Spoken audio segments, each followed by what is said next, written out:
একটা ছোট্ট শিশু যার জন্ম হয়েছিল ক্যারিবিয়ান দেশ হাইতিতে। ভয়াবহ ভূমিকম্পের পর বদলে গেল তার জীবন। আশ্রয় নিতে হলো এক এতিমখানায়। সেখান থেকে মাত্র কয়েক মাস বয়সেই তাকে পাড়ি দিতে হলো 1000 কিলোমিটার দূরের অন্য এক দেশে। সেই শিশুই আজ আর্জেন্টিনার ফুটবলের নতুন স্বপ্ন। যে দেশের জার্সি পরার স্বপ্ন দেখেন বিশ্বের কোটি কোটি ফুটবলার, সেই আর্জেন্টিনার জাতীয় দলের দরজায় কড়া নাড়ছেন এখন হাইতিতে জন্ম নেয়া এক তরুণ। তার নাম স্টিফেন রামোস। সবাই তাকে চেনে কিকি রামোস নামে।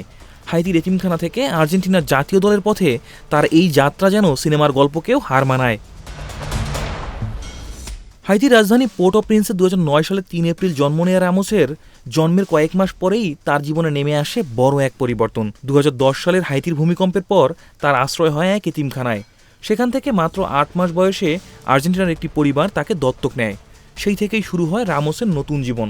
হাইতি ছেড়ে আর্জেন্টিনায় বেড়ে ওঠা রামোস ধীরে ধীরে নিজের করে নেন দেশটির সংস্কৃতি, ভাষা আর ফুটবলকে। ফুটবলের সঙ্গে রামোসের অন্যরকম পথ চলার শুরু 6 বছর বয়সে। ভেলেস সার্সফিল্ডের এক সমর্থক প্রতিবেশীর নজরে পড়েন তিনি। তার হাত ধরেই যোগ দেন ক্লাবটির একাডেমিতে। সেখান থেকে শুরু হয় স্বপ্নের পথ চলা। খুব দ্রুত নিজের গতি, শারীরিক সক্ষমতা আর একের পর এক ডিফেন্ডারকে কাটিয়ে যাওয়ার দক্ষতা দিয়ে নজর কাড়েন তিনি। মাত্র 14 বছর বয়সেই ভেলেসের কোচরা তার মধ্যে দেখতে পান বিশেষ কিছু। কারো চোখে তিনি হয়ে ওঠেন ব্রাজিলিয়ান তারকা ভিনিসিউস জুনিয়রের ছায়া, আবার কারো ভাষায় তিনি ভবিষ্যতের মেসি। তবে রামোসের এই পথ চলাটা মোটেও সহজ ছিল না। 2025 সালে একাধিক চোটে দীর্ঘ সময় মাঠের বাইরে থাকতে হয় রামোসকে। একসময় মনে হয়েছিল থেমে যেতে পারে রামোসের পথ চলা, কিন্তু হার মানেনি রামোস। চোট কাটিয়ে 2026 সালে মাঠে ফিরে আবারও প্রমাণ করেছেন কেন তাকে নিয়ে এত আলোচনা। বর্তমানে ভেলেস সার্সফিল্ডের 6ষ্ঠ বিভাগের হয়ে দুর্দান্ত খেলছেন এই উইঙ্গার। এএফএ যুব টুর্নামেন্টে এরই মধ্যে করেছেন 12 গোল। তার পারফরমেন্স নজর কেড়েছে আর্জেন্টিনা অনূর্ধ্ব 17 দলের কোচ দিয়াগো প্লাসেন্তের।